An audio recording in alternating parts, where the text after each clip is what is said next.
여러분 감사합니다. 감사합니다. 잘 나오셨습니다. 이제 오늘 2018년 6월 찾아가는 출판사 모임입니다.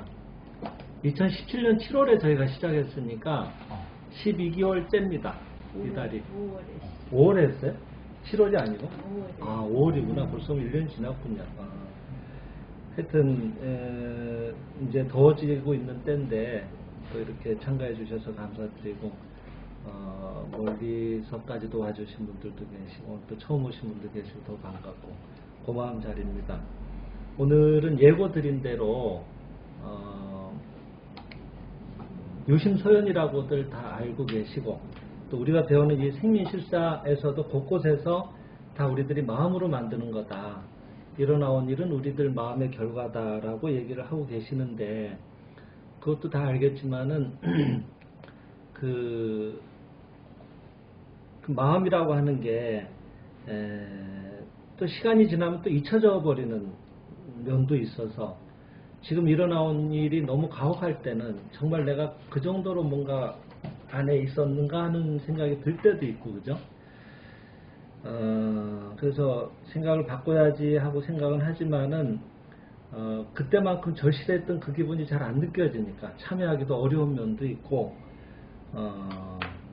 참 마음이라는 게 다루기가 쉽지 않습니다. 네. 마음이 원인이라는 건 알지만은 네. 뭐 여기 이렇게 엎어진 물이라면 걸레로 갖다 닦으면 되는데 이놈의 마음은 내가 얼마나 적글러 놨는지 그때로 되돌아가서 다시 이렇게 뭐 녹화해 놓은 장면이 있다고 하면 그걸 들여다보면 참 추하겠지만은 그러면 하나하나 이렇게 떠오를 텐데 그죠? 그런 것도 아니고 또 사람은 다 자기를 위주로 합리화하는 경향들이 있어서 난 그럴 수밖에 없었다라고 또 뭔가 안주하고 있는 그런 측면 때문에라도 또 반성하기 어려운 면도 있을 거고 다행히 정심행이라는 게 있어가지고 저희들은 또 지난날 것들을 끌어내서 끄집어내서 다시 이렇게 종이에 소각을 적어서 소각하는 행사를 통해서 또 정화하는 그런 일도 벌이고 있지만은 그건 어떤 특정한 지난날의 어떤 이 집중되어 있었던 어두운 심정들 거기에 초점을 맞춰서 이렇게 끌어내서 또 해소하는 그런 역할을 한다고 하면은 사실은 사람은 하루 24시간 곱하기 365일 뭐 수십 년을 지금 이렇게 분량을 자기 마음에 여러 가지 것들을 쌓아가고 있는데 그 안에 내용들을 보면 어마어마할 거란 말이죠.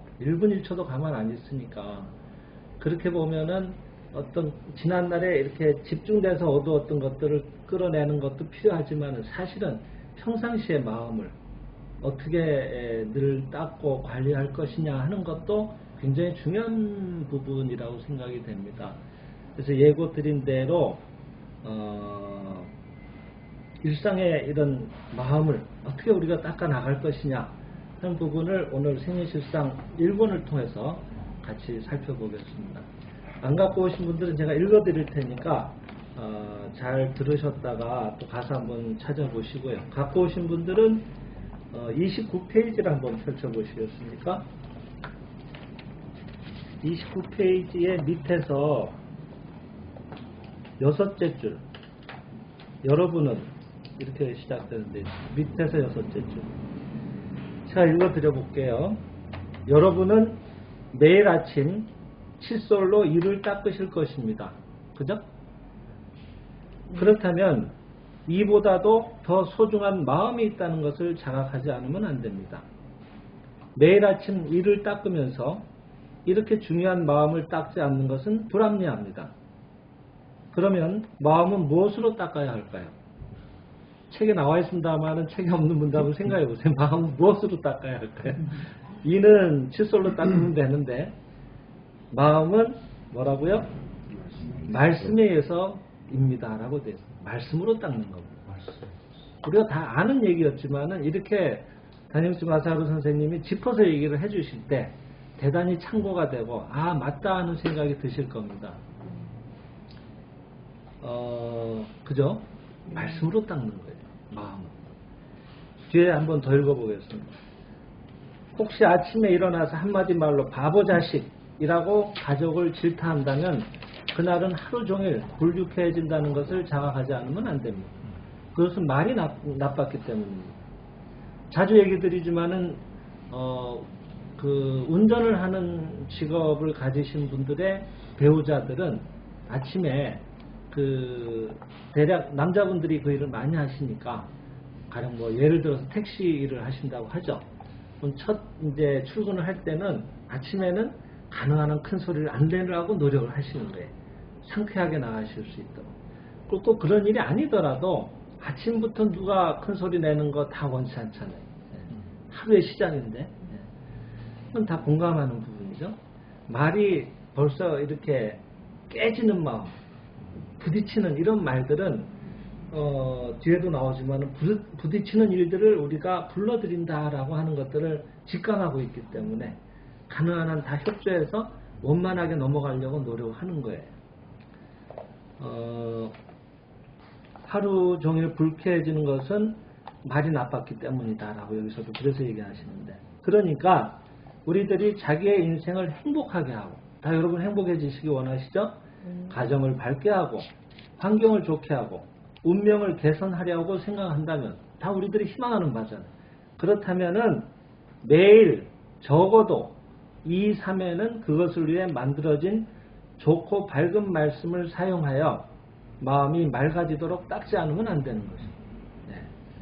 이 책이 쓰신 분들 여기다 줄을 그어 놓으시면 좋아요. 매일 적어도 이 2번에서 3번 정도는 그것을 위해서 만들어진 좋고 밝은 말씀, 가령 이런 생리실상 같은 책입니다.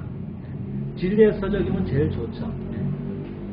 마음을 밝게 하는 말씀을 적어 놓은 그런 글귀들, 이런 것들을 사용해서 마음이 맑아지도록 닦는 거예요. 생리실상 같은 한 페이지라도 읽고 나면 여러분들 마음이 좀 밝아지지 않습니까? 그래서 그것은 실제로 우리들에게 있어서 식사를 하는 것보다도 한층 더 절실히 필요한 거다. 그래서 하루에 아침 하루 한 끼만 걸러도 뭔가 허전하고 찝찝한데 뭔가 이렇게 하루가 시작이 좀 부실한 느낌을 받기도 하는데, 그거에 비해서 이거보다 더 중요한 것은 마음의 식사라고 하셨습니다. 우리가 마음을 맑게 닦는 것이야말로 마음의 식사고, 마음이 좋은 말의 식사를 하고 마음을 행복하게 하면은 그 뒤에 보세요. 육체는 건강하게 되고 운명은 좋아지는 것입니다. 육체를 건강하게 하려고 노력을 할 것이 아니라, 운명을 좋게 하려고 노력을 할 것이 아니라, 먼저 해야 될 일이 마음에 밝은 말씀을 자꾸 새겨서 마음이 밝아지는 그런 마음의 식사를 먼저 하도록, 물질의 식사에 우선해서, 그죠? 이런 것들은 참 우리가 새겨둘 만한 말씀이라고 생각이 됩니다. 쭉 한번 읽어보죠. 그 중요한 말씀들이 계속 나오고 있어서 쭉 좀 건너뛰어 보면은 30페이지 밑에 쪽에 보면은 흔히 있는 일입니다만 하면서, 이렇다 할 이유도 없는데 화가 치밀고 초조하고 불쾌해서 견딜 수 없는 기분이 되거나 뭐 쭉 나오죠. 이렇게 슬퍼지며 불행함을 느낄 때도 있습니다. 그럴 때 있죠? 왠지 모르게. 이것은 실로 딴 곳에서 방송된 불쾌한 감정 파동을 자기의 두뇌가 수신하고 있기 때문입니다. 사고와 감정은 일종의 라디오 파장과 같은 파동으로서, 지금 여기에는 우리는 진리를 향해서 다 그렇다 공감하고 이쪽을 향해서 있잖아요. 그러니까 좋다 하는 이런 뭔가 조화된 파동이 있다고 한다면은, 뭔가 막 싸움이 일어나고 있는데 가면은 거친 파동이 일고 있는 거나 마찬가지예요. 근데 그런 파동을 우리들의 두뇌는 아주 감응하기 쉬운 수신기라고 하는 거예요. 그러니까 이런 이 저주, 외로움, 또 괴로움, 비애, 이런 감정 파동을 방지하는 방법을 강구하지 않으면 안 되는 긴급한 필요에 지금은 쫓기고 있다. 이런 얘기도 벌써 1930년대 시절에 쓰고 계세요. 근데 지금은 더하죠, 사실은. 별의별 얘기가 실시간으로 다 돌아다니고 있으니까. 근데 어떻게든 사람의 주목을 받아야지, 가령 인터넷에 뜨는 그런 뉴스거리라도 사람들이 많이 그 기사를 봐줘야지 실적이 올라가고, 실적이 올라간 만큼 뭔가 거기에 또 배당이 돌아오지 않습니까? 그러니까 몇 초 사이에 사람 눈을 끌어야 되니까 어떻게 하면 더 자극적인 문구를 사용할 것이냐 하는데 혈안이 돼 있다고 해도 지나치지 않을 정도로들 쓰고 있거든요. 그러니까 오죽하면은 제목을 쓰는 기자가 따로 있고 내용을 쓰는 기자가 따로 있더라고. 나는 그거 처음 알았어요. 예전에 어떤 기사 때문에 뭐가 문제된 일이 있어서 그걸 알아보다 보니까 그렇더라고요. 그러니까 기사만 제목만 쓰는 사람은 내용을 별 상관 안 해요. 어떻게 하면은 이거 내용을 바탕으로 해서 사람들의 관심을 끄는 제목을 달 것이냐만 생각을 하는 것 같아요. 그러니까 뭐 포털 사이트 있는 데 들어가 보시면 제목하고 엉뚱한 기사가 나와 있는 게 많죠. 흔히 이렇게 낚였다 그러잖아요.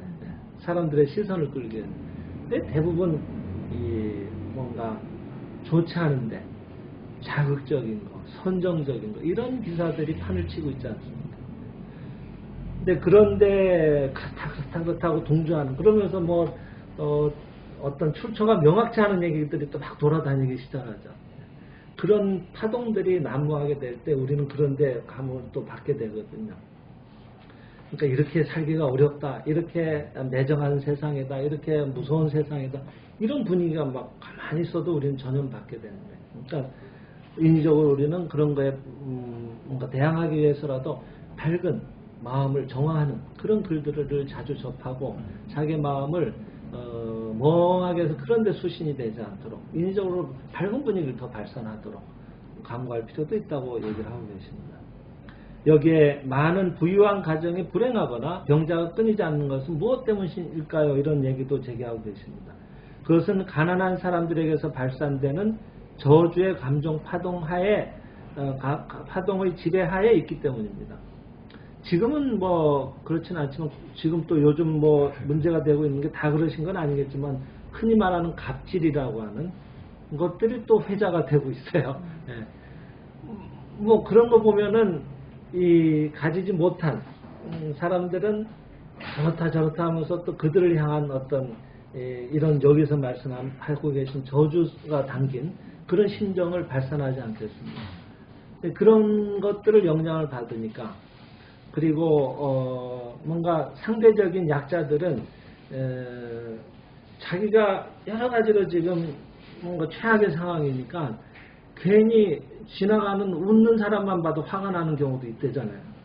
요즘 보면 묻지마 무슨 폭행 이런 거 보면은 아무 연고도 없는데 그냥 화가 났다는 거예요. 웃는 모습이. 그래가지고 이렇게 상해를 가한다든지 심지어 살인까지도 일어나죠. 근데 이제 그런 식으로 약자들은 그런 생각을 갖고 있을 수도 있는 거예요. 그런 뭔가 부정한 방법으로 저렇게 모은 건 아닐까라든지 또 뭔가 실제로 그런데 관련되어 있던 사람들은 잘 되나 보자 하는 그런 억울한 심정도 가질 수 있을 것이고 하여튼 뭐 그런 생각을 많이 이렇게 영향을 받고 있다 보면은 이런 일도 있을 수 있다고 생각이 됩니다. 뭐 비슷한 예를 들자면 미인방명이라는 얘기 아시죠? 유명한 이런 TV에 자주 나오는 미모의 탤런트 이런 분들은 많은 아직 그 결혼하지 않은 그런 총각의 그런 남성들한테는 어떤 이 동경의 대상이고 자신의 여성으로 삼고 싶은 그런 마음을 애틋하게 갖기가 쉽거든요. 그게 한두 명이 아니라 전 국민에게 알려진 그런 스타니까. 그럼 그런 영향 속에 이 사람을 내 사람을 하면 좋겠다, 어떻게 좀 가까이 했으면 좋겠다, 이런 보이지 않는 마음의 이런 끈 같은 것들이 이 사람이 가정을 꾸리고 나서라도 그 배우자 사이에 보이지 않는 좀 좋지 않은 영향을 미칠 수 있다는 거예요. 그래서 본의 아니게 운명이 자기 생각들을 이렇게 잘 가지 못하고 그런 영념이라고 하죠. 반대 이렇게 방해하는 듯한 그런 생각의 지배하에 놓이기 때문에 운명이 자꾸 이렇게 어려움을 반복하는, 그래서 미인방명이다 이런 얘기도 나오는 거 아닌가 하는 생각도 드는 거예요. 그래서 우리들이 늘 마음을 밝게 유지한다고 하는 건 참으로 중요한 일인데, 여기 그네 얘기가 나와요. 어릴 때 그네 타신 적 있으시잖아요. 지금도 아파트 단지 같은 데 가면 놀이터 하나씩 있죠. 처음에는 뭐 처음부터 이렇게 크게 흔들리진 않아요.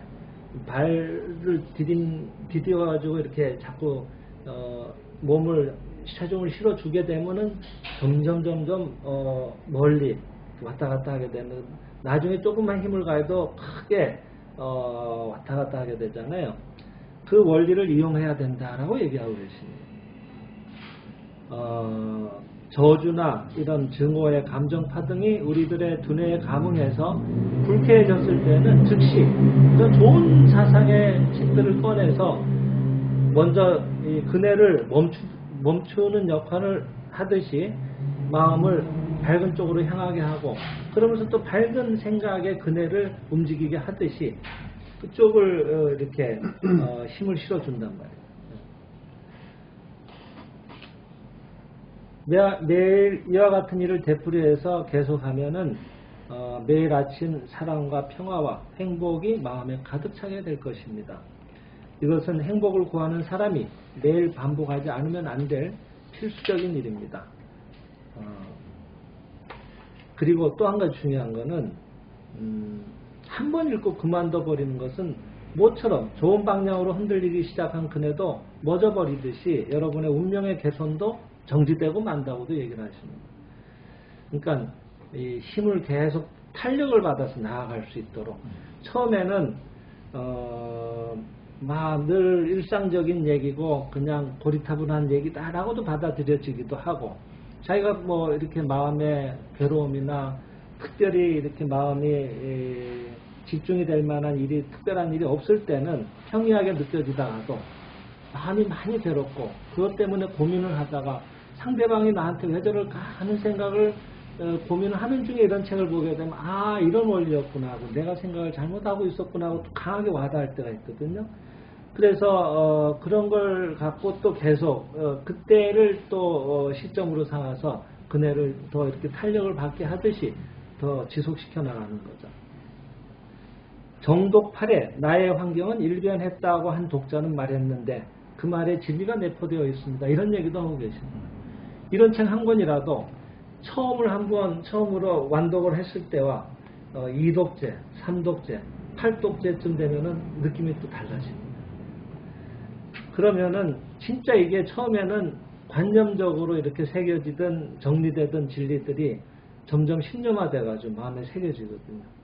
지난 시간에 얘기 드렸지만은 인류무죄선언이라는 책을 집필하신 일본 생장의 집의 구스모도 가미노라는 선생님이 그 책의 편찬을 마치고 나서 가업이 끊어졌다는 얘기를 드렸습니다. 그 선생님 댁은 대대로 양자가 왔고, 최초의 시조가 되는 어른은 일본에는 이제 결혼을 해도 되는 그런 승려가 많으시거든요. 승려의 집안이었더라고요, 원래. 자기가 쭉 알아보니까. 근데 이상하게 본인이 이런 일을 하고 이런 진리의 단체에서 일을 하고 있음에도 불구하고 부인이 임신만 하면 낙태를 하는데 계속 유산이 돼요. 그래서 뭐 생겼다 그러면 유산이 되고 생겼다 그러면 유산이 되고, 그래서 왜 이런가 하고 이제 그 집안의 내력을 살펴보니까 그런 일들이 있었다. 그래서 집안에 자손이 있질 않았어요. 그러니까 집안이 대를 잇지 못하니까 계속 양자가 들어와서 대를 이어왔더라고요. 자기가 조사해본 결과로. 근데 이 선생이 이 생명실상이 40권인데 이 40권 전집 중에 죄는 본래 없고 인간은 신의 자식일 뿐이고 죄라고 하는 것은 우리가 마음으로 붙들고 있는 동안의 것이다 라고 하는 것들을 죄 없다라는 내용만을 계속 뽑아가지고 발췌를 해서 한 권의 책으로 낸 게 인류무죄선언이라는 책이거든요. 그 책은 월간지 광명에도 연재를 마친 바가 있습니다. 언젠가 아마 단행본으로 나오게 될 겁니다. 여러분들 희망하시는 분이 계시면, 마침 이상호님이 그 연재됐던 부분을 좀 보시길 희망하셔서 제가 보내드렸다가 그걸 그대로 지금 갖고 있으니까 한 20권 가까이 되죠? 예. 그 월간지 그 부분을 희망하시면 저한테 뭐 빌려보셔도 돼요. 예. 그래서 그 부분만 보시면 됩니다. 인류무죄선언. 근데 그 책의 편찬을 이 선생이 마치고 집안에 자손이 태어난 거예요. 그래가지고 다니우치 마사루 선생님이 그 일을 축하하는 메시지를 담아서 강의에서 직접 발표하셨어요. 그래서 이 구스모도 선생이 나의 지시로 이 생명의 실상 40권 중에서 죄 없다는 얘기만을 끌어서 발표하고 있는 중에 그걸 편찬하고 인류 무죄 선언을 완성함과 동시에 그 집안의 가업이 끊어졌다. 그러면서 하시는 말씀이 이어졌다. 그러니까 가업 내려오던 집안의 업이 끊어지는 거죠. 그러니까 이제 법장이 소멸된 거죠. 수겁이죠. 오래된 그런 것조차도 끊어지는. 근데 구승호도 선생 하신 말씀 뭔가 하면은 결국은 업이라고 하는 건 어디에 있는가 하면은 죄업이라고 하는 것, 특히 선업도 있으니까 죄업이라고 하는 것 이런 건 어디에 있는가 하면 결국 우리들 잠재의식 속에 있다. 조상의 업이라도 조상의 이념이 다 와서 오늘 나로 여기 완결되어 있는 거거든. 내가 조상의 이념과 같이 살고 있는 거거든. 마치 나무가 1년초라고 하면은 씨를 남겨서 다시 그 이념을 후대에 계속 이어가듯이 우리는 자손을 통해서 그 업이 그 이념이 계속 이어지고 있는 거거든요. 그러니까 그 중에 선업도 있지만은 악업도 있는 거죠. 거기 나한테 같이 있는 거예요. 그러니까 누구께 있는 게 아니라 내 마음에 있는 결국. 그러니까 그걸 뭘 타파해야 될 대상이 있는 게 아니라 내가 마음으로 그것을 있다라고 오래된 그 믿음 속에 그냥 같이 인정하고 있을 뿐인 거죠. 근데 이걸 사실권을 편찬하려면 얼마나 많이 뒤졌겠어요. 그러면서 죄 없다, 죄 없다, 죄 없다. 그것은 본래 없는 거다라고 하는 게 마음에 새겨지신과 동시에 그 가업이라고 하는 집안에 계속 유산되던 그 업이 자손이 없던 업이 소멸돼 버리고 태어난 거예요. 그래서 그 뒤에 자녀 3분을 두셨어요. 이런 걸 보더라도 우리가 이 정독을 한다고 하는 것, 신념화된다고 하는 것은 또 다른 차원의 큰 변화를 실제로 갖고 옵니다. 그 뒤에도 얘기가 나오지만은 낙숫물은 능히 운명의 돌을 뚫어버린다고 했거든요. 우리가 그 대돌이라는 거 있잖아요. 처마 밑에 빗물 떨어지는 거 이렇게 받아주는 돌. 아니면 이렇게 그 한옥들 가면은 신발 벗고 올라가는 돌. 그런 걸 대돌이라고 하는데 거기에 처마물이 계속 떨어져요. 그럼 오래된 한옥을 가보면은 그 물이 떨어진 데는 구멍이 파여 있습니다. 떨어지는 빗물에 구멍이 파여 있습니다. 돌이. 실제로 구멍이 난다고? 납니다. 완전 빵꾸까지는 안 나지만 이만큼 패여 있어요. 실제로 한 방울 한 방울 떨어지는 그 빗물에도 돌도 패이는 거예요. 보는 것 같죠? 좀 오목오목한 그런. 그렇죠. 네. 그렇듯이 우리들도 이렇게 되풀이할 때 방울방울 낙숫물은 능히 운명의 돌을 뚫어버리는 거예요. 우리들의 운명의 돌조차도. 그러니까 이런 의미에서 이 전집이 반복해서 읽혀지기를 희망하신다고 선생도 얘기하고 계시는 겁니다. 그러니까 이런 것들을 우리가 좀 참고했으면 좋겠어요. 어디 뭐가 있는 게 아니라 내 결국 신념의 문제니까. 그래서 말씀이라는 부분을 이제 얘기하다가 우리가 마음을 말씀으로 닦는다는 거를 얘기하다 이제 여기까지 흘러왔는데 그 1권의 25쪽으로 한번 다시 돌아가 보면 어떤 얘기가 나오는가 하면은 24쪽 가운데쯤 보면요.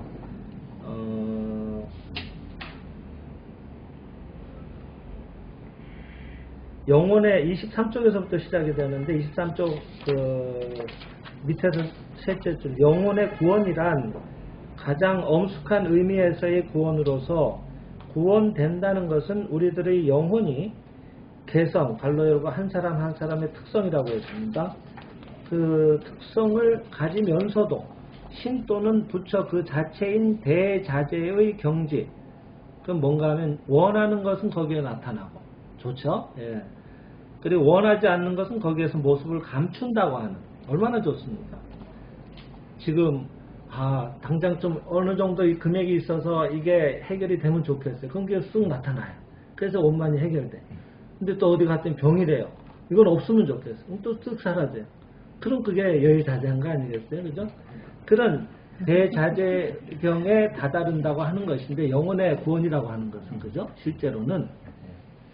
근데 이 대자재경을 잘 보세요. 이 대자재경을 우리들은 실상의 세계에 있어서는 지금 이미 가지고 있지만 이게 중요한 거예요. 이미 자유자재한 거예요, 우리는. 그 세계에 있는 거예요. 근데 현상 세계에 있어서는 차례로 개발되어 오는 가능성으로서 가지고 있는 겁니다. 이제 현상 세계라는 게 그런 세계인 거예요. 바로 나타나올 수도 있고 그 사람한테 가장 적절할 때 나타나올 수도 있는 거예요. 그리고 이 세계는 시공간의 세계이기 때문에 봄에 파종하면 가을에 수확하듯이 경과가 있어야 돼. 그러니까 가능성으로서 가지고 있는데 우리들이 생장이라고 하잖아요. 우리는 성장이란 말 쓰지 않고 생장이란 말을 한다 그랬죠. 무한을 상징하고 있다 그랬죠. 무한이 뻗어나가는 겁니다. 근데 이 생장이란 실상, 이 생장이라고 하는 것은 실상 세계에 있어서의 그 대자작용, 아까 얘기했죠. 원하는 건 나타나고 원하지 않는 건 사라지고, 그런 대자재경을 현상 세계에서 실현하기 위해서 한 걸음씩 다가서게 하는 것이 바로 생장이라고 하는 거예요. 우리는 그때 기쁨을 느끼게 돼 있어요. 보람을 느끼는 거예요. 사는 기쁨이 거기서 오는 거예요. 이해가 되시죠? 네. 근데 더 중요한 말씀은 그 뒤에 있어요. 우리들 안에 잠재해 있는 무한대의 가능성, 이 가능성 말이에요. 대자작용. 이 가능성이 바로 우리들의 실상인 진여 또는 불성입니다. 우리가 신의 자식이라고 하잖아요. 그게 이 무한대의 가능성이라는 얘기예요. 신의 자식이라고 하는 것은 다른 말로 하면 우리는 무한한 가능성을 가진 존재라고 하는 거예요. 근데 이 무한한 가능성, 실상이, 이 불성이, 이것을, 이 진여 또는 불성은 이것을 발휘하면, 그 안에 있는 무한대의 내용이 발휘되면은 말씀이 된다 그랬어요. 그러니까 말씀이란 건 다른 게 아니라 그것이 드러나오는 이 과정인 거예요. 울림인 거예요. 번지는 거예요. 늘 파동이라는 얘기를 했지만 찬찬한 호수의 한가운데 돌을 집어넣으면은 홍 하고 떨어지면서 파문이 일겠죠. 그같이 울림이 번져나가는 거예요.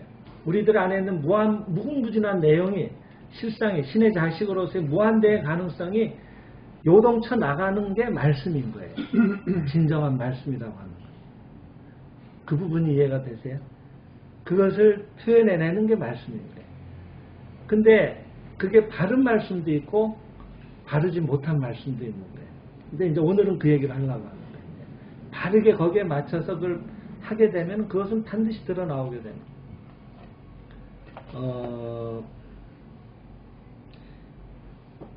계속 좀 나아가 보죠.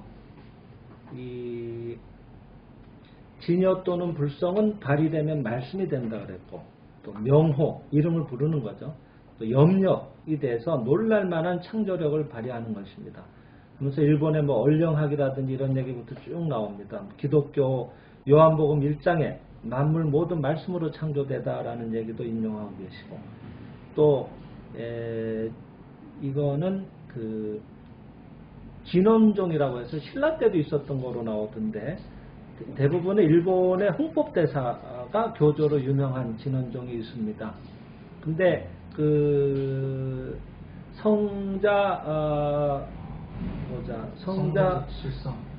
성자즉 실상인데, 그 성자실상의라고 해서 이 경의에 보면은 성자즉 실상이라는 얘기를 인용하고 계세요. 이 부분도 한번 우리가 살펴볼 필요가 있죠.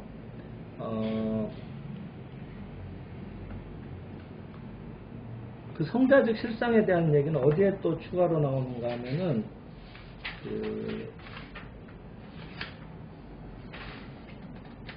28페이지 한번 보세요. 갖고 계신 분. 28페이지 밑에서 6째 줄. 이게 이제 성자 실상의에 대한 인용입니다. 열애의 설법은 반드시 문자에 의한다.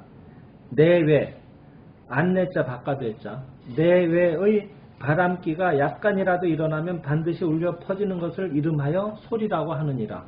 이건 이제 홍법대사 말씀이에요. 울림은 반드시 소리에 의한다. 그죠?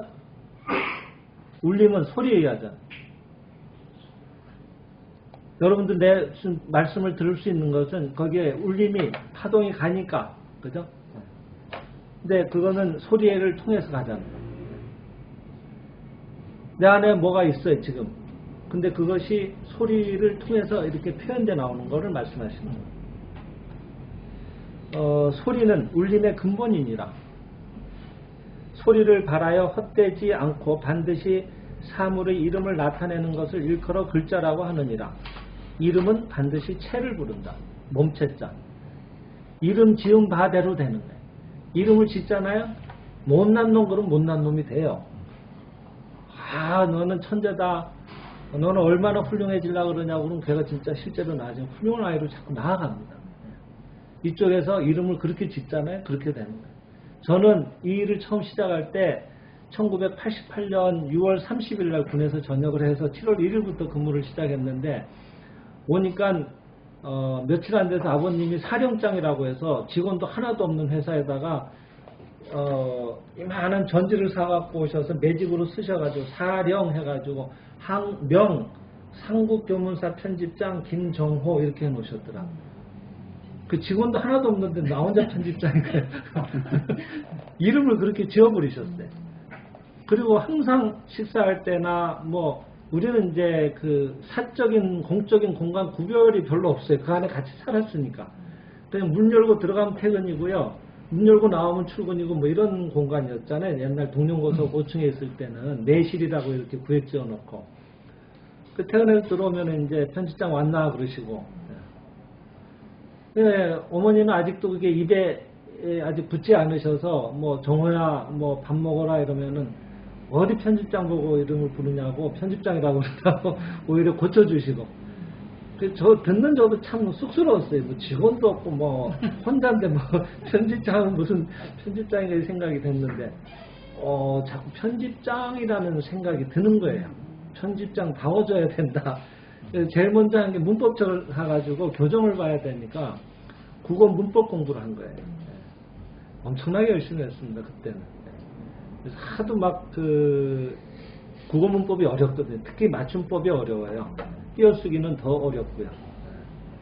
나중에 막 노이로제가 걸릴 정도로 봤어요. 그러다가 막 해결이 안 되는 거 이만큼 적어가지고 뭐 대구에 있었으니까 경대 교수를 찾아가서 국문과에 막 상담도 하고 이랬습니다. 그랬더니 교수님이 그 정도 하면 충분합니다. 더 그만하셔도 됩니다. 이런 얘기를 할 정도로 열심히 했었어요. 근데 이름을 지어주시니까 그렇게 된 것 같아요. 그런 일들은 많습니다. 진정한 이름 말하는 거죠. 겉으로는 뭐라고 하지만 속에서는 저게 저런다고 제가 뭐가 될까 참 걱정이다. 이런 하면은 실제로 마음에 진짜 내 울림은 걱정이다. 믿을 수 없는 애다. 이런 울림을 이름을 지어주고 있는 거나 마찬가지죠. 그럼 그 형태가 나타나오겠죠. 그래서 우주의 실상이 있다면은 이 성자, 소리하고 글자라고 하는 거예요. 여기에도 지금 성자 아닌 건 없습니다. 지금 오늘 이렇게 촬영을 하고 계시는데 이 받침대를 다른 걸 갖고 오셨잖아요. 지난번에 이렇게 그냥 삼각이었는데 오늘은 이렇게 꼬불꼬불해서 뭐 자유자재로 휘는 겁니다. 그죠? 이렇게도 할 수 있고 이렇게도 할 수 있어요. 이거는 이렇게 생각한 사람은 이렇게 했겠죠. 이거는 삼각대보다는 훨씬 자유롭겠죠. 이렇게도 가고 저렇게도 가고. 삼각대는 순식간에 그렇게는 안 되잖아요. 그러니까 그 사람의 울림, 마음의 울림이 이렇게 하면 좋겠다는 마음의 소리가 울림이 파동이 실제를 몸을 만들어낸 거예요. 형태를 만든 겁니다.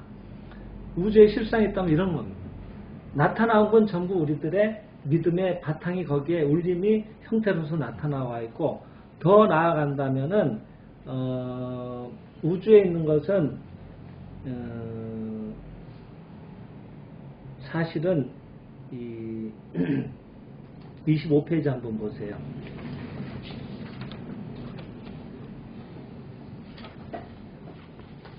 24페이지부터 쭉 이어나오면서 뭐 성자적 실상이라고 설하고 있고 뭐 이런 얘기 쭉 나오면서 이렇게 아미타불의 명호를 부르는 것만으로 공덕이 나타나기도 하고 생장의 집에서는 성전 독송이라고 해서 진리의 말씀을 읽는 것만으로도 난치병이 낫기도 하고 어째서 이런 일이 일어날 수 있느냐 하면 여기가 중요해요. 우주의 일체 사물은 리듬, 즉 말씀, 갈로 열고 근대의 과학적 수로를 쓴다면 파동, 우주의 사물은 이 파동으로 이루어져 있기 때문에 그렇다는 거예요. 아까 우리가 화목의 신실을 읽었지만 거기서 더 나가면 감로의 법부가 시작되잖아요. 거기에 보면 성신의 장에 보면은 그 17쪽에 보면은 지금 우리 새로 만든 거에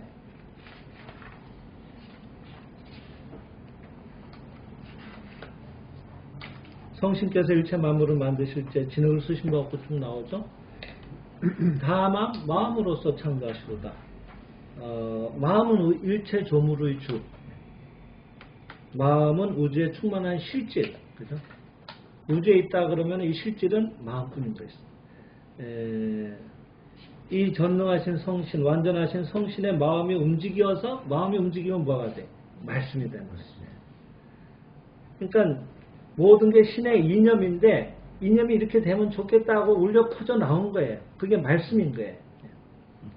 그러면은 일체의 현상이 전개돼서 만물을 이루는 거예요.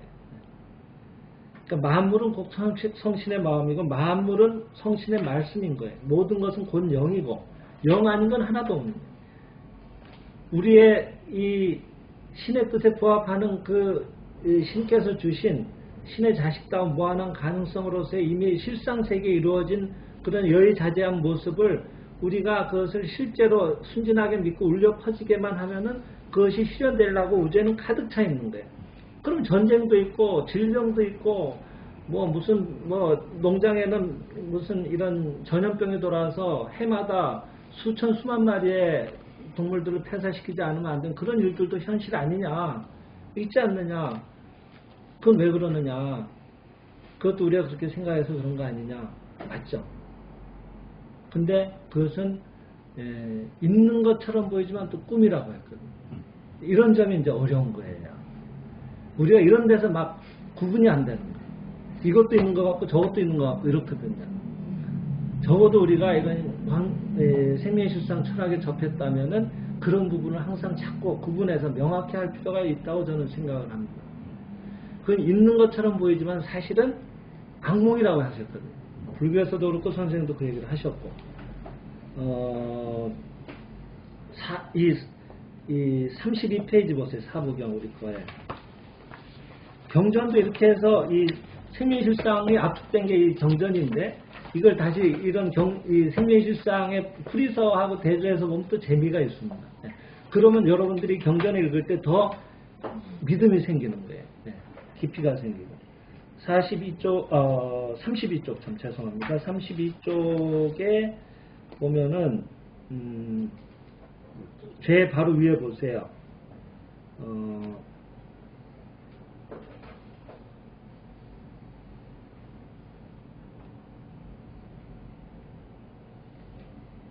미망은 진실의 반대이므로 무명이니라. 미망은 실제의 반함으로 실제가 아니니라. 미망이 만약 실제일진데 미망에서 일어난 근심과 원해도 또한 실제일 것이다. 그러나 미망은 실제의 허인고로 실제가 없는 상태가 미망이거든요. 없는 걸 있다고 착각하는 게 미망이거든요. 본래는 선이론의 세계고 신의 사랑으로 가득 찬 놀라운 세계인데 악도 있다고 보고 나쁜 사람도 있다고 보는 착각에 빠져서 서로가 물고 뜯는 그런 다투는 마음을 일으켰기 때문에 실제로 그런 다투는 모습이 나타나와 있을 뿐인 거예요.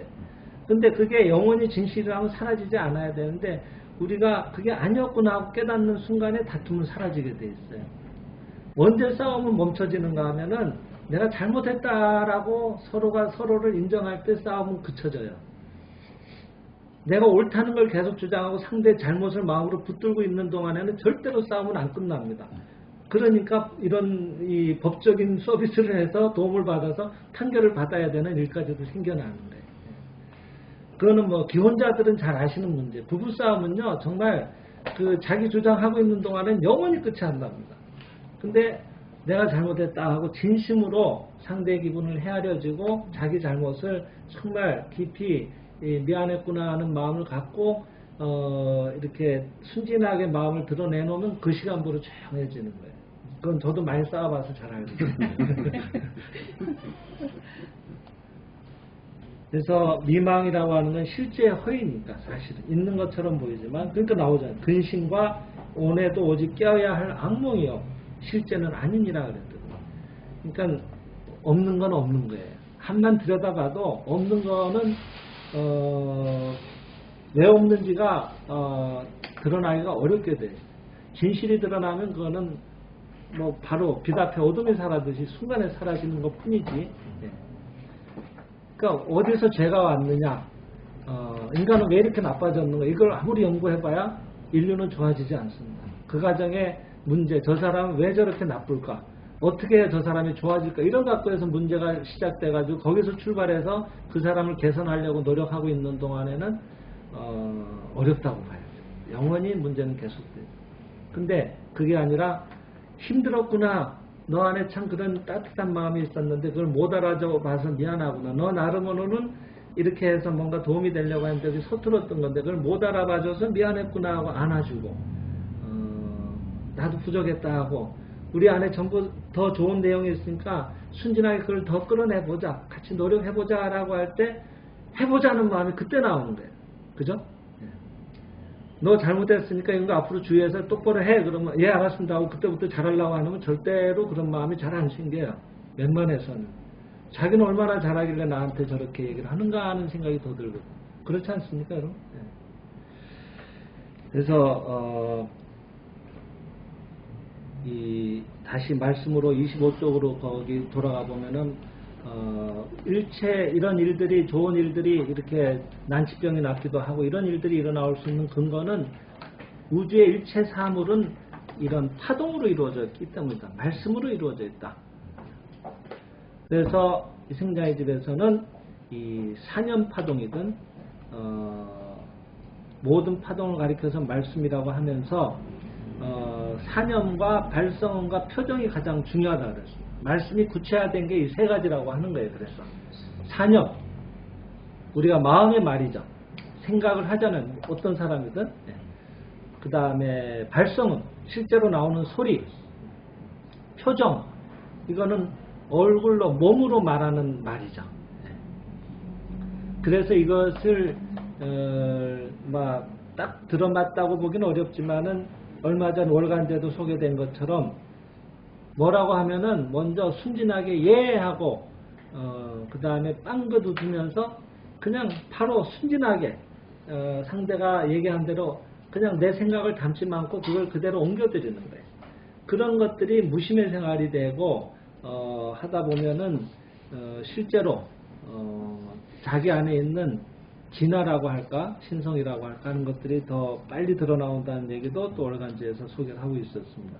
하여튼 결론은 그래서 우리가 마음을 닦기가 어렵다고 하지만은 그게 어렵다라고 생각하고 있어서 구체적으로 더 마음이라는 거에 대한 이해가 부족했었을 때의 얘기고, 오늘 이와 같이 우리가 1권에 잠깐 뭐 몇 페이지도 아니에요.